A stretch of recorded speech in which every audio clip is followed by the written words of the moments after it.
সে কারণেই এই রাষ্ট্রপতি শাহাবুদ্দিন চুপ্পু সে দেশ ছেড়ে ভারতে পালিয়ে যাওয়ার সময় হাতে নাতে ধরা পড়েছে। দর্শক চলুন আমরা দেখব যে রাষ্ট্রপতি শাহাবুদ্দিন চুপ্পু এবার যে হাতে নাতে ধরা পড়েছে সেটা আমরা দেখব। অবৈধ পথে ভারতে প্রবেশের সময় সীমান্তরক্ষীদের হাতে আটক হলো রাষ্ট্রপতি মোহাম্মদ শাহাবুদ্দিন। রাতে ঝিনাইদহের মহেশপুর সীমান্ত দিয়ে ভারতে পালানোর সময় তাকে আটক করে বর্ডার গার্ড বাংলাদেশ বিজিবি।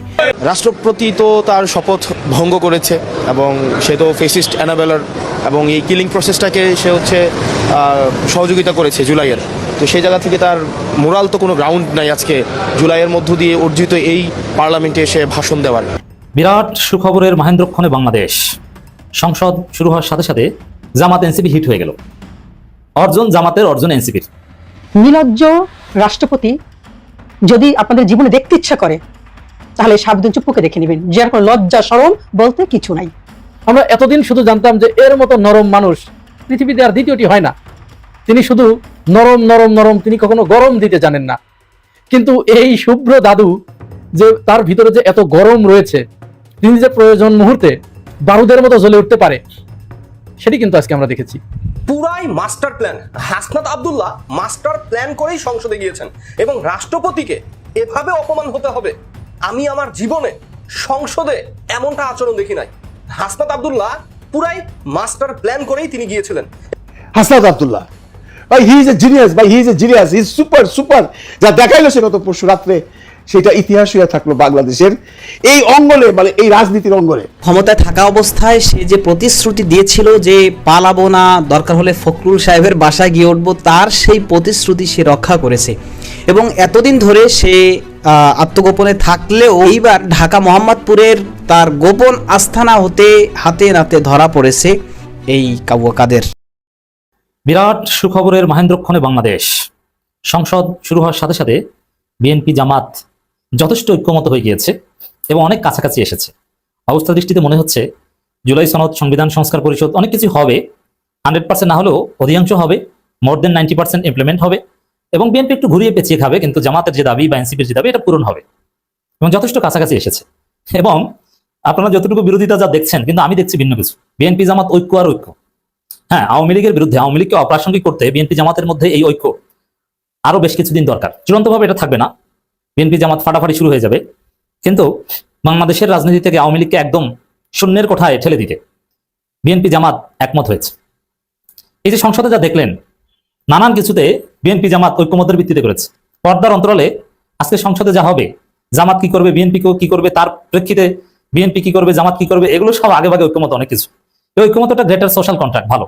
এখন অনেকে এটাকে বলবেন তাহলে গৃহপালিত বিরোধী দল। না, ফেসিবাদের পতনের পর ফেসিবাদকে একদম কবর দিতে এই ঐক্যমত দরকার আছে এবং বাংলাদেশের রাজনীতির সংস্কৃতি পরিবর্তন করতে এই বিএনপি জামাতের মধ্যে যে কন্ট্রাক্ট চলছে এটা প্রয়োজন আছে। যে বিরোধী দলের আচরণ মানে বিরোধিতার খাতিরে বিরোধিতা, সরকার দল মানে বিরোধী দলকে ইরিটেট করো, ডিস্টার্ব করো, না। এখানে একটা কার্যকর সম্পর্ক between party in power and the party opposition, এটা দরকার। এই জন্য যে সমঝোতার ভিত্তিতে জামাত বিএনপি চলছে, সংসদের প্রথম দিন পার করলো, এটা প্রয়োজন রয়েছে। এখন প্রথম দিনে জামাত বিএনপির মধ্যে সমঝোতা দৃশ্যমান হওয়ার ফলে আমার কাছে মনে হয়েছে সামনে আরো ভালো কিছু হবে। জুলাই সনদের হয়তো বা ওই বিএনপির অল্প কয়েকটা নোট অফ ডিসেন্ট বাদে বাকি সবকিছু হবে, তবে 180 দিন পর্যন্ত আমাদের অপেক্ষা করতে হবে, যেহেতু 180 দিন সময় আছে। তবে একদম সাথে সাথে প্রথম দিনে বিএনপি সবকিছু করে ফেলবে তা না, বৃহত্তর সমঝোতা এখনো আছে। তবে একটা লেভেলের পর সমঝোতা থাকবে না, এটাও রিয়ালিটি। যেমন বিএনপি জামাত জোট ছিল দীর্ঘদিন, একটা পরিস্থিতির পর সেই জোট আর থাকেনি। এখন আওয়ামী লীগ যখন বাংলাদেশের রাজনীতিতে আর ফিরে আসার কোনো সম্ভাবনা থাকবে না, আওয়ামী লীগের রাজনীতি যখন, আওয়ামী লীগের এস্টাবলিশমেন্ট যখন একদম অকার্যকর হয়ে যাবে, বাংলাদেশের রাষ্ট্র ব্যবস্থা থেকে আওয়ামী লীগ একদম শূন্যের কোঠায় চলে যাবে, যেটা অলরেডি গিয়েছে। যেমন সংসদ শুরু হলো, আওয়ামী লীগ শব্দটা একবার উচ্চারণ হলো না, শেখ মুজিব শব্দটা একবার উচ্চারিত হয়েছে, তাও মরহুম শেখ মুজিবুর রহমান। শেখ মুজিবের ছবি নাই, স্বাধীনতার ঘোষক জিয়াউর রহমান এবং শেখ মুজিবের পক্ষে কথা বলার মতো একটা পার্সন নাই, মানে এরকম পরিস্থিতি তো আসেনি। তো এইভাবে, এবং 7 মার্চ নাই, 15ই আগস্ট নাই, কিচ্ছু নাই, আওয়ামী লীগ মুক্ত বাংলাদেশ, মুক্তিযুদ্ধের ইতিহাসে ওইভাবে আওয়ামী লীগ নাই, এরকম একটা পরিস্থিতি তৈরি হয়েছে। তো যখন দেখা যাবে যে না, আওয়ামী লীগ একদম আউট হয়ে গেছে, তারপরে হয়তো আপনারা দেখবেন যে বিএনপি জামাত আবার একে অপরের সাথে কিছুটা সংঘাতে লিপ্ত হয়েছে। হ্যাঁ, এটা অনিবার্য হোক, কিন্তু যতটুকু ঐক্যমতের ভিত্তিতে তারা চলছে, এটা ডেফিনেটলি বিরাট সুখবর এবং আমাদেরকে হাজারবার শুকরিয়া করতে হয় যেন বাংলাদেশটা নতুন বাংলাদেশ হচ্ছে, বাংলাদেশের রাজনৈতিক কালচার পরিবর্তন হচ্ছে, বিরোধিতার খাতিরে বিরোধিতা বন্ধ হচ্ছে। আমি বলছি না যে সবকিছু up to the mark standard সবকিছু ঠিক হয়ে যাচ্ছে, না, সময় লাগবে, কিন্তু অতীতের যে কোনো সময়ের চাইতে একটা সুন্দর বাংলাদেশ, সুন্দর সংসদ আপনারা দেখছেন। এবার আপনাদেরকে বুঝাবো যে বিএনপি জামাত একে অপরের উপর খুশি। এই যে সংসদে যেটা হলো, বিএনপি জামাতের উপর খুশি, জামাত বিএনপির উপর খুশি, সবাই খুশি। খুশি না শুধু আওয়ামী লীগ। এই যে বিএনপি জামাত একসাথে খুশি করতে পারলে আওয়ামী লীগ শাহবাগীরা একদম অখুশি হয়, এটাই নতুন বাংলাদেশ, সেটা হয়েছে। এই সংসদ অধিবেশনের মধ্য দিয়ে আমাদের কাছে বিরোধী দলীয় নেতা যিনি জামাতের আমির ডক্টর শফিকুর রহমান, তাকে নতুন করে আমরা চিনতে পেরেছি। আমরা এতদিন শুধু জানতাম যে এর মতো নরম মানুষ পৃথিবীতে আর দ্বিতীয়টি হয় না। তিনি শুধু নরম নরম নরম, তিনি কখনো গরম দিতে জানেন না।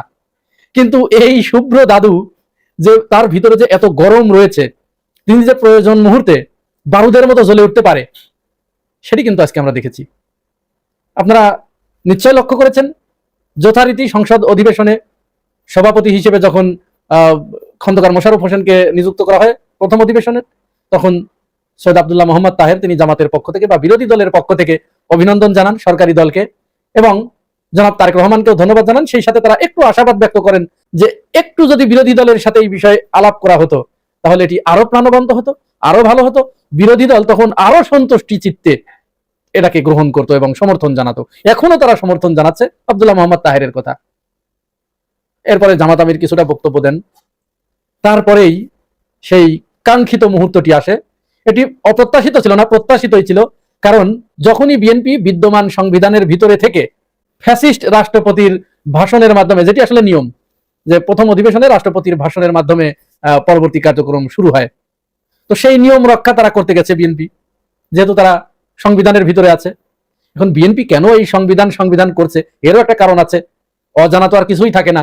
সেটিও আমি আপনাদেরকে বলবো এবং প্রমাণ সহ দেখাবো যে বিএনপি হঠাৎ কেন এই সংবিধানের প্রেমে পড়ে গেল। একজন মানুষ কখন অসল মালের প্রেমে পড়ে যায়। অসল মাল বুঝতে পেরেছেন তো? আপনারা মনে করেন গ্রামের একটা একেবারে কুচ্ছিরি, চেহারা ভালো না, এরকম একটা মেয়ের প্রেমে পড়ে যায় বা বিয়ে করে তাকে, কখন? একটা খুব সুন্দর সুশ্রী বা বড় চাকরিওয়ালা ছেলে কখন করে? সাধারণত আমাদের সমাজে যেটা হয়। অন্যভাবে নিয়ে আমি জাস্ট একটা উদাহরণ দিচ্ছি। যখন ওই মেয়েটার, ওই কুচ্ছিরি বা ওই কালো মেয়েটির যখন চেহারায় তিনি ভালো নয় কিন্তু ধন সম্পদে তিনি অনেক ঊর্ধ্বে, তখন অনেক লোভী মানুষ যাদের দীর্ঘ প্ল্যান থাকে, পরিকল্পনা থাকে যে অপরের টাকা নিয়ে তিনি কিভাবে অপরের ধনে পোদ্দারি করবেন, এই ধরনের ইচ্ছা যাদের থাকে, তারা কিন্তু ওই মেয়ের প্রেমে পড়ে যায়। অথবা কখনো কখনো আপনারা দেখেছেন যে কোনো বিধবা নারী, প্রচুর ধন সম্পদ তার, হঠাৎ কোনো ইয়াং ছেলে, আইবুড়া ছেলে, তিনি ওই বৃদ্ধাকে বিয়ে করেন। কারণ কি? কারণ তার কাছে কিছু মধু আছে, সেই মধু পাওয়ার লোভে সেখানে তারা বারবার ছুটে যায়। তো বিএনপিরও এরকম একটা মধু তারা পেয়েছে, আমি সেটা প্রমাণ সহ দেখাচ্ছি। তার আগে যেটি বলে নিব সেটি জামাত আমির পরে যখন রাষ্ট্রপতি ভাষণ দিতে যাচ্ছেন, ঠিক সেই মুহূর্তে বিরোধী দলের সমস্ত সংসদ সদস্যদের নিয়ে একেবারে বারুদের মতো জ্বলে উঠলেন। কেউ কখনো কল্পনা করেছে যে এটি আমাদের শুভ্র দাদু শফিকুর রহমান এই ধরনের বারুদ হয়ে উঠতে পারে? তিনি তার সমস্ত সহযাত্রীদের নিয়ে, তার সংসদ সদস্যবৃন্দদেরকে নিয়ে তিনি এইভাবে ওয়াকআউট করতে পারেন বা প্রতিবাদী হয়ে উঠতে পারেন? মনে হচ্ছিল তিনি একেবারে 22-23 বছরের হাসনাতদের সমবয়সী, নাহিদদের সমবয়সী একটি যুবক, সেরকম তিনি টকবক করে জ্বলে উঠলেন। পরে তো শাহাবুদ্দিন চুপ্পু রাষ্ট্রপতি, তিনি থামলেন না, তার বক্তব্য চালাতেই থাকলেন। আর ঠিক সেই সময় জামাত আমির তিনি তার সমস্ত সংসদ সদস্যদেরকে নিয়ে, বিরোধী দলীয় সদস্যদেরকে নিয়ে ওয়াকআউট করলেন। এসে তিনি বাইরে এসে সাংবাদিকদের কাছে সেখানেও একটি আগুনঝরা বক্তব্য দিয়েছেন। এবং কি কারণে সাংবাদিকরা যখন তাকে প্রশ্ন করলো যে কেন আপনারা অধিবেশন বয়কট করলেন, সেখানে জামাত আমির 3টি বিষয় উল্লেখ করেছেন যে 3টি কারণে মূলত আমরা এই রাষ্ট্রপতির ভাষণকে আমরা বয়কট করেছি। এর ভিতরে নাম্বার 1, তিনি বিগত ফ্যাসিস্ট আমলে নিরীহ ছাত্র জনতার বুকে যে নির্মমভাবে গুলি চালানো হয়েছে, তাদেরকে যে নির্মমভাবে হত্যা করা হয়েছে, এই হত্যার তিনি তার সম্মতিতে তিনি সমস্ত বন্দোবস্ত করে দিয়েছেন। তিনি এই ব্যাপারে কোনো পদক্ষেপ গ্রহণ করেন নাই বা কোনো রকম শেখ হাসিনাকে নিবৃত করার চেষ্টা করেন নাই। এবং তিনি এই গণহত্যাকারীর একমাত্র অন্যতম দোষর রাষ্ট্রের অভিভাবক হিসেবে।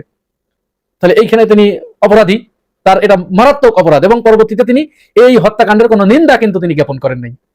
আর নাম্বার 2 হচ্ছে, যখন শেখ হাসিনা পালিয়ে চলে গেল 5 আগস্টে, আপনাদের মনে আছে, এই 5 আগস্ট বিকেল বেলা রাষ্ট্রপতি কিন্তু এই চুপ্পু একটা ভাষণ দিয়েছিলেন।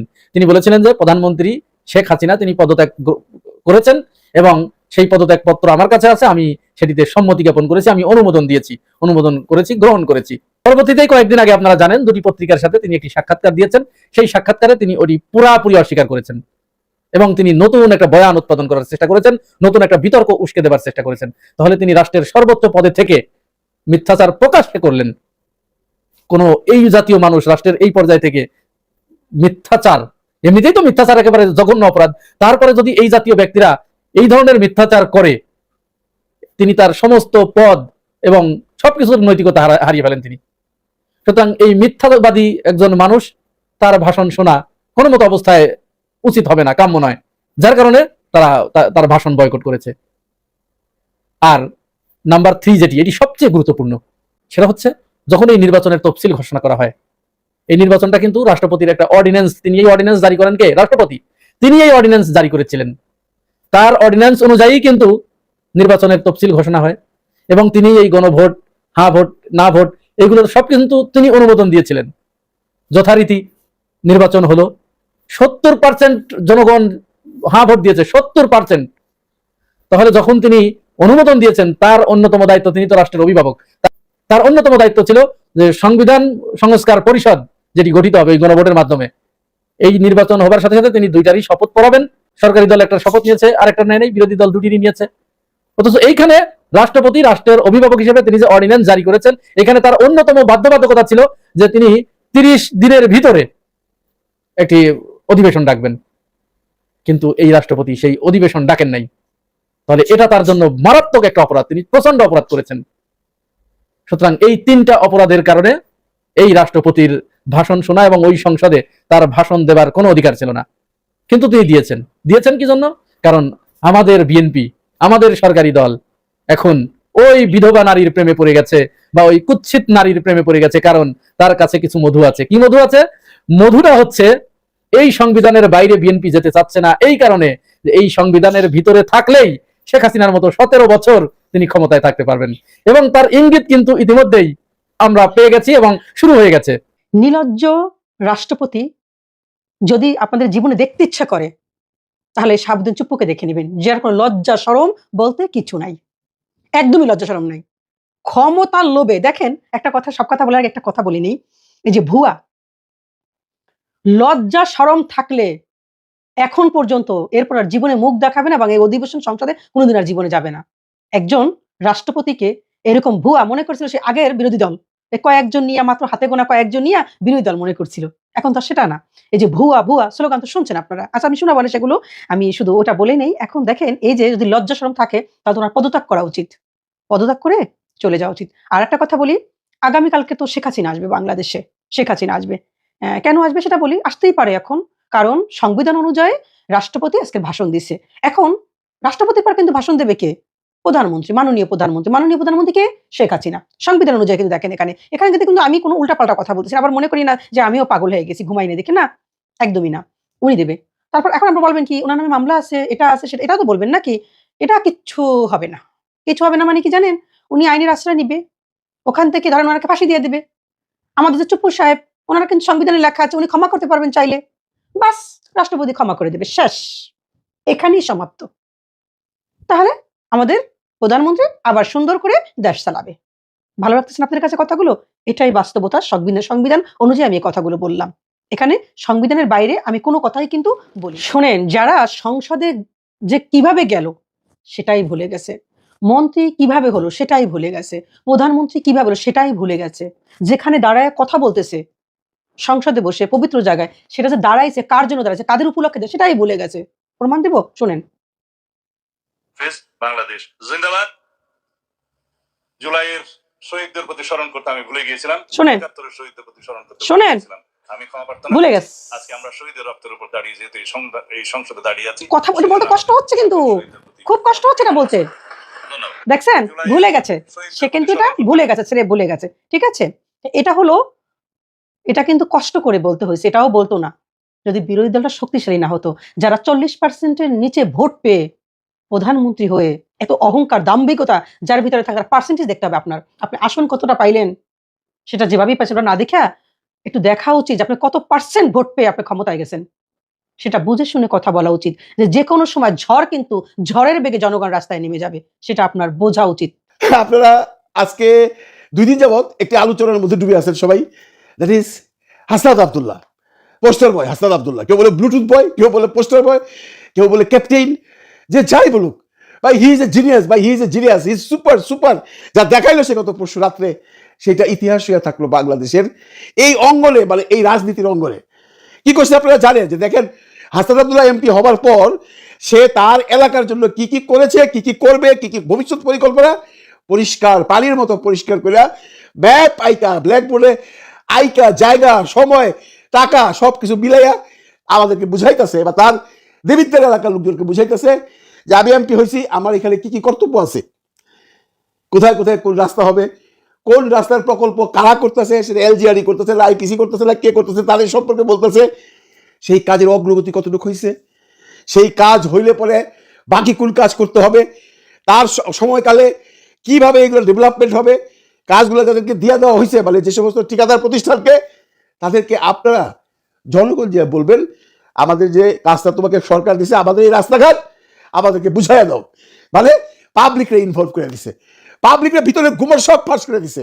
যে গুমর বাংলাদেশের অনেক সাধারণ মানুষই তো নয়, উচ্চ উচ্চ মহলের মানুষও জানতো না। ধরেন আমি বাংলাদেশে বড় হয়েছি, আমি তো বিদেশে আসছি আর কত বছর, এরপরে বাংলাদেশে যে এত কিছু হয়েছে এতদিন, যে কোনো সরকারের সময়, ইভেন কি সব সরকারের সময় আমরা কোনো খবর রাখতাম না। আমি কি কখনো জানতাম যে বাংলাদেশে প্রচুর পরিমাণে খেজুর দেওয়া হয়, বিভিন্ন দেশের রাষ্ট্রপ্রধানরা বাংলাদেশকে এজ এ মুসলিম রাষ্ট্র সেই হিসাবে প্রচুর খেজুর এই রোজার সময় উপঢৌকন হিসেবে দেওয়া হয়, সেগুলো বিতরণ করা হবে বাংলাদেশের মানুষের জন্য, সাধারণ মানুষের জন্য। কেউ জানতো না, আপনারা কেউই জানতেন না যে আপনাদের এলাকার জন্য অল্প বিস্তর যাই হোক একটা খেজুর বরাদ্দ থাকে প্রত্যেক বছরই সেটা আসে অ্যারাবিয়ান গালফের বিভিন্ন মুসলিম বন্ধু প্রতিম দেশ থেকে। হ্যাঁ, এর মধ্যে দুই একজন লিখছেন যে আমাদের এলাকার এমপি মহোদয় একবার খেজুর দিছিল। এটা অ্যাকচুয়ালি এমপি মহোদয়ের খেজুর নয় বন্ধুরা, আমরা কি জানতাম যারা এরকম পাইছেন এর আগে খেজুর বা কিছু একটা, ভাবছেন যে এটা এমপি মহোদয় দিছে। না, এটা এমপির টাকার না, বাংলাদেশ সরকারের টাকার না, এটা হইলো বিদেশে বাংলাদেশের মুসলিম বন্ধু প্রতিম দেশ থেকে উপঢৌকন। ঈদের সময় দুম্বার মাংস, উটের মাংস দেওয়া হয় বাংলাদেশে প্রচুর পরিমাণে। আমরা কেউ কোনোদিন শুনছি, কেউ কোনোদিন পাইছি? আপনি যে দেখতেছেন, আপনি বুকে হাত দিয়ে বলেন তো আপনি কোনোদিন পাইছেন? পান নাই, বাট এখন থেকে পাবেন। হাসনাত আব্দুল্লাহ পুরা জাদুর বাক্স খুলে দিছে আজকা, পাবলিকলি জানায় দিছে, এবং সে তার এলাকায় কতটুকু খেজুর পাইছে এবং কাকে কিভাবে দিবে, কতটুকু করে দিবে, একদম যোগ বিয়োগ পূরণ ভাগ করে লেখা দিছে যে আমি এই পাইছি, এই আপনাদের জন্য দিছি। বাকিগুলা কোথায়? মানে দেবিদ্যারকে যদি বাদ দেন, বাংলাদেশে তো আরো অনেকগুলো কনস্টিটিউন্সি আছে, ওই সেই এমপিরা তো বলে নাই, সেই এমপিরা তো ডিক্লারেশন দিচ্ছে না, তারা তো কখনোই বলে নাই যে খেজুর আসছে বা খেজুর আসতেছে, তোমরা খেজুরও পাবা, তোমরা দুম্বার মাংসও পাবা, তোমরা উটের মাংসও পাবা। বলছে কেউ? বলে নাই। ভাবছিলাম বলবে, কারণ তারেক রহমান সাহেব এবার ক্ষমতা গ্রহণের পর সে বেশ কিছু নিউ ডাইমেনশনাল কাজ করতেছে। যেমন উনি প্রচুর ওই প্রোটেকশন নিয়ে, গাড়ির বহন নিয়ে রাস্তাঘাটে চলতেছে না, নিজে একটা দুইটা গাড়ি নিয়ে দুই একজন লোক নিয়ে চলে যেতেছে, সিম্পলি চলাফেরা করতেছে। এবং উনি বলছেন ওনার কোনো এমপিরা কোনো গাড়ি নিতে পারবে না। গতকালকে একটা দেখলাম, উনি যেমন প্রথম বলছিলেন উনি কোনো সরকারি ট্যাক্সি গাড়ি নেবে না এবং কোনো এমপি সাহেবকে নিতে দেবে না, সবাইকে উনি বলতেছেন তোমরা মানুষের কাছাকাছি যাও, তোমরা মানুষের সেবা করো, তোমরা প্রয়োজনে যে ডেঙ্গুর জন্য রাস্তাঘাটের লাইবা মশারি ধুন করো, তোমরা জনগণের কাছে যাও, জনগণের মানুষ হও। এইগুলো বলার পাশাপাশি এই কথাটা কিন্তু তারেক রহমান সাহেবের এখন বলা উচিত, তোমরা আব্দুল্লাহকে ফলো করো। আব্দুল্লাহ কি করতেছে দেখো, আব্দুল্লাহ তার এলাকার সমস্ত কর্মকাণ্ড তার জনগণকে পুঙ্খানুপুঙ্খভাবে জানাইতেছে ফেসবুক দিয়ে। তোমরাও ফেসবুকের অ্যাকাউন্ট খোলো, তোমরাও বলো তোমার এলাকায় কোন কাজটা হচ্ছে, কোন কাজটা হচ্ছে না, কোন কাজের অগ্রগতি কি, কে খেজুর পাইলো, কে খেজুর কতটুক পাবে, কে কতটুক দুবার মাংস পাবে, কে কতটুক উটের মাংস পাবে, সব তোমরা পরিষ্কার করো, পাবলিকের কাছে এগুলো সব ক্লিয়ার করো। প্রত্যেকটা এমপিকে তারেক রহমান সাহেবের এই হুকুমটা দেওয়া উচিত। শুধুমাত্র গাড়ি নিলাম না, শুধুমাত্র সিম্পলি চলাফেরা করলাম বা ডেঙ্গুর জন্য মশা তাড়াইবার জন্য রাস্তায় নেমে আসলাম, ও দিয়ে হবে না। পাশাপাশি জনগণকে খুশি করতে হলে জনগণকে জানাইতে হবে, জনগণের সাথে একটা সম্পর্ক রাখতে হবে এমপি সাহেবের, যে আমি কি করতেছি। এমপি সাহেব ঢাকায় বসে থাকলে হবে না, এমপি সাহেবকে এলাকায় যাইতে হবে। যেটা আব্দুল্লাহ যাচ্ছে, প্রথম দিন থেকে যাচ্ছে। কত রকম টাকা বন্ধুরা আপনারা জানেন, কাবিখা ফাবিকা কি যেন শুনছি, কত রকম টাকা বরাদ্দ হয় প্রত্যেকটা এমপির এলাকার থেকে। কতজন পায়? প্রচুর পরিমাণ চাউল দেওয়া হয় দরিদ্র মানুষের জন্য, কতজন পায়? এইবার থেকে পাবে। এইবার থেকে পাবে এই জন্য যে আব্দুল্লাহ তার দেবিদ্বারের যে সমস্ত ঘটনাগুলো যা ঘটাবে, এই সমস্ত ত্রাণ বলেন, রাস্তাঘাট বলেন, খেজুর বলেন, দুম্বা বলেন, উট বলেন, এগুলো নিয়ে সে যা করবে এটা সে তার পেজে রেগুলার দেওয়া যাবে। এবং সে জবাবদিহিতা নামে আরেকটা পেজও খুলে দিছে, ওইখানে আপনি আপনার কমপ্লেন করতে পারেন যে আপনি যে কনস্টিটিউশনিতে আছেন তার এমপি মহোদয়ের কাছে। এইটা এখন করা উচিত বাংলাদেশের, সমগ্র বাংলাদেশের 299টা বা 298টা বর্তমানে যে এমপি আছে তাদের সবারই করা